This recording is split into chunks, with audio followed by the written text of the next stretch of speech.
કે તળિયાના નાગને ક્યારેય જીવો કરી પૂજાય નહીં.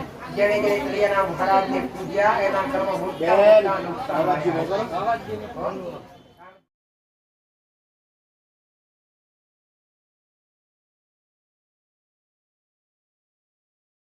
શાંત રાખો.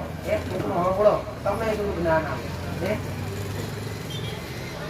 તળિયાના મહારાજને જેને જેને દીવો કર્યો હશે, જેને જેને દીવા કરી ભક્તિ કરી હશે, 4 કે 6 મહિના હારું રહ્યું હશે અને પસવેડા પલટાઈ હશે ને એના ઘેર સાવ દુઃખ ઉભા થયા હશે.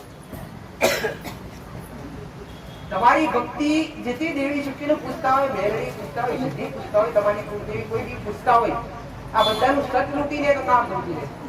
જે તળિયામાં રહેતા હોય, જે જગ્યામાં રહેતા હોય, મહારાજ ભૂમિના દેવ કહેવાય છે. એ ભુવાઈની ભાષા ભૂમિના દેવ છે. આપણી ભાષાઓ તમે તળિયાના દેવ. ભાઈ તો પહેલા તો શરૂઆત એટલી જ કરીશું કે તારું ગામ, તારું ઘર, જે તો ગામમાં એક ટાવર પડે અને ટાવર થી સીધા આગળ જઈને એક કોની ચોકી પડે અને કોની ચોકી સીધા આગળ એક રસ્તા પડે, એક મંદિર પડે. અને સીધા અંદર ગામમાં જઈએ ને એટલે બાળકો ભણવાની સ્કૂલ, અને સ્કૂલ થી પેલા દૂધની ડેરી રહી સિદ્ધિ સિંદુર પછી રસ્તો તારા ઘેર જાય. પેલો વાંક બીજા વચ્ચે તારા મકાન કહેવાય. આગળ 6 મકાન નીચા છોડીએ, 2 મકાન ઉપર છોડીએ એટલે સીધા તારા ઘેર જવાય.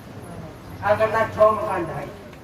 આગળના 6 મકાન ઘસતારી હેરામ છે, 2 મકાન ત્રીજા નંબરનું તારું ઘર આવે.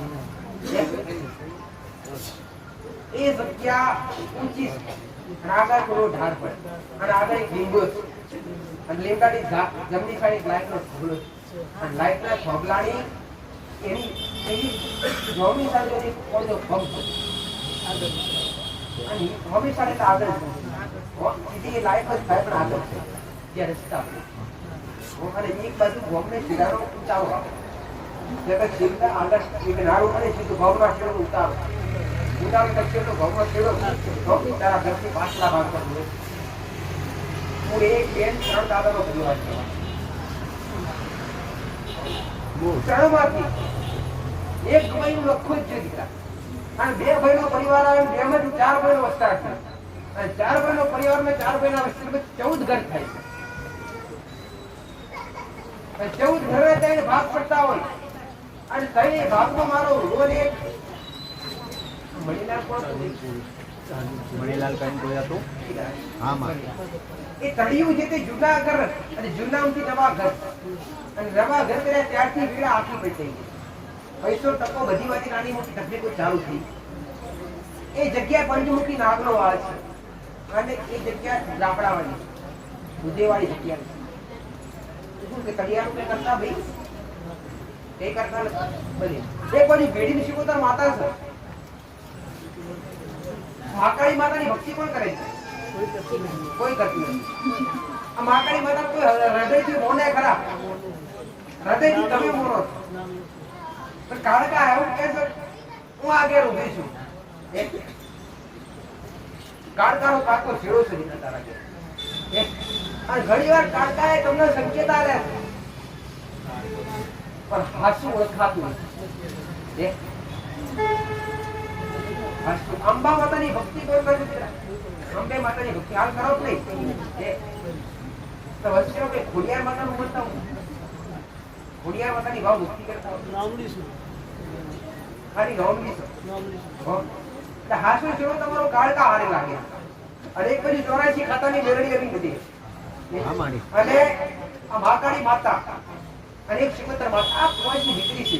કાળ શિકોતર કોની છે? ઘણી વાર રોવો જ તો અને ફર્યા કરે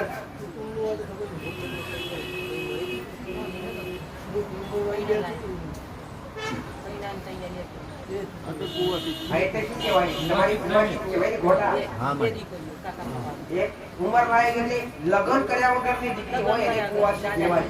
ભલે 20 વર્ષની હોય કે 30 વર્ષની દીકરી તો પરણે તો ઘરની તો કુંવાસી જ કહેવાય. એ ભાઈ આ ભગવાન કેવી રીતે મરી ગયું ભાઈ? હાચુમાં. એની આત્મા પણ ખુશ હોય. અને ઘણી વાર કોઈ ખગડાવે છે.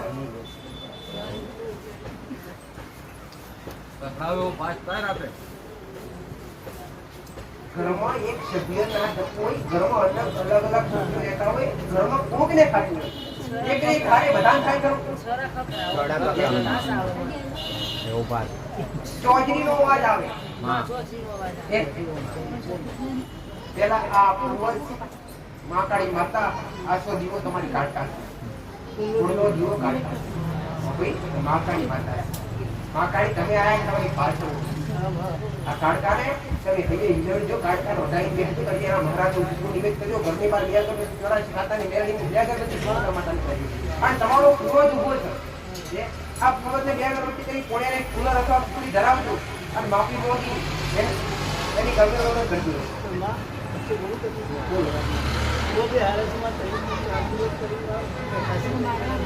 એક વાત તો જ્યાં સુધી રાજા ગાદી પર ના બેઠે સુધી પ્રધાન બેહે કરો. જ્યાં સુધી રાજા ગાદી પર ના બેઠે હોય તોડી પ્રધાન બેહે ખરો કદી નો બેહે. એને તો રાજાનો હુકમ જોઈએ. રાજા કે બેહે તો બેહે, પણ રાજાને રખડતો હોય તો પ્રજા શું કરે?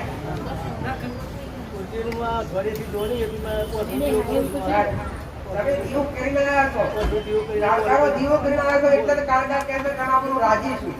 મેં કહ્યું કેમ કે વાંધળો દીવો કર્યો છે અને જે વાંધળી કે માતાને અપનાવી ને દેવને વધારે વાળા લાગે અને માતાની નામ નથી કહેતા કે અમે તો સારું ફળ દે તમે મોનીએ એ બધા રહી જવાના. અને ઘોડો તમારો દીવો છે તમે અપનાવી લો, તમને ખાલી શંકા થાય, અંદર શંકા થાય કે આપણને કાળકા હારે ગીતતા છે, કાળકા હારે એક અવભાસ થાય અને તમે હૃદયથી ખાલી મોની લો તો કાળકા થઈ જાય. ના મારા છે તમે એના બની જાવ, તમારી એકવાર એ બની જાય તમે ધ્યાન કરીને આટલે આવવાનું કરડી ની કેવું એમને કહે કે આટલા તો જેવું ટીપું જ જતા મારું તો પગાર પહેરે છે મેં લીધો એ શું પછી મહારાજે કીધું કે ભાઈ ભૂકાનું તે હાથ જેટલું તારું હારું તો છે. મેં પહેલા તારો બેઠકની શરૂઆત કરી, તું બેઠ્યો અને મેં તળિયાની શરૂઆત કરી કે તળિયાના દેવને પૂજાય નહીં અને એના પછી એના પછી હું વાત લાવી કે તારી જે જગ્યા છે પંચમુખી નાગનો વાસ છે. જે વાત એટલા જાય એનું બીજી કે નાગનો કર્યું પણ માફી મોગીને બંધ કરજે, મારા બતાવ્યા પ્રમાણે નિવેદ કરજે. સુખી ખાવું હોય તો વિના મૂલ્યે કોઈ ખર્ચો કહેતી નથી કે એવું કહેતી નથી ખારું થાય તો ઢોલ લઈને આવું, શ્રીફળ લઈને આવું, લગાડા લઈને આવું. સારું થાય તો ના આવે ને ભારું ના આવે તો ઘેર ખાઈને નમી લેજો. આઈ જાય હો ભાઈ માર ભલે રામ રામ રામ. આ ભૂગોળ સધી સુગોતરનો બધો માં બીજો બધો જે હારે એ બધાય રાખ, સધી રાખ અને શુક્ર માતાય રાખ, ભોગાડ રાખ. ભૂગાન નહીં રાખવા. ભોગામાં રાજુ નૈવેદ્ય ભોગાડ પૂજો મારી ના નથી, પણ શું તમારાથી રેડી પરાશે? શું તમારાથી ભોગાના નિયમો જળવાશે? કોઈ ગુનો કરી જશે તો એના ગુનામ તમે આવશો, કોઈનો અસર પડશે તો ગુનામ તમે આવશો. ભાઈ ભલે જાઓ મારા એને કરી ખરું એમ કઈ પૂજા કરી 12 મહિને આવી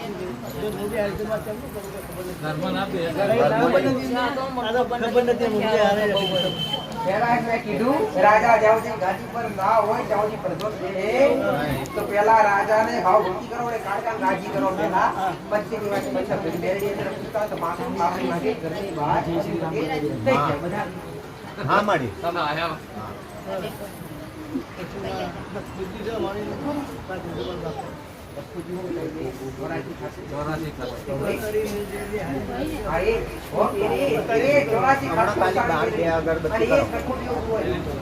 તમારો એક ને એક જવાબ, મારો પ્રશ્ન એક ને એક. ભાઈ તમે જાઓ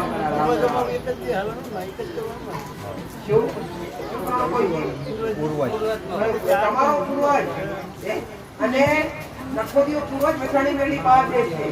હવે મસાણી મેળીનો જીવો જ્યારે કરવો થાય ને ઉઠી અને આડી વાટનો જીવો તેલમાં કરી અને તેલની લાપસી જમાડી ઘરની બહાર મરી ગયા ભલે કઈ દેવી અરે તે ગોડા દેવી શક્તિ કોઈ મારી નાખે ખરી? માતાજી શું કોઈ મારી નાખે ખરા? લઈ જવાના ગુના છે.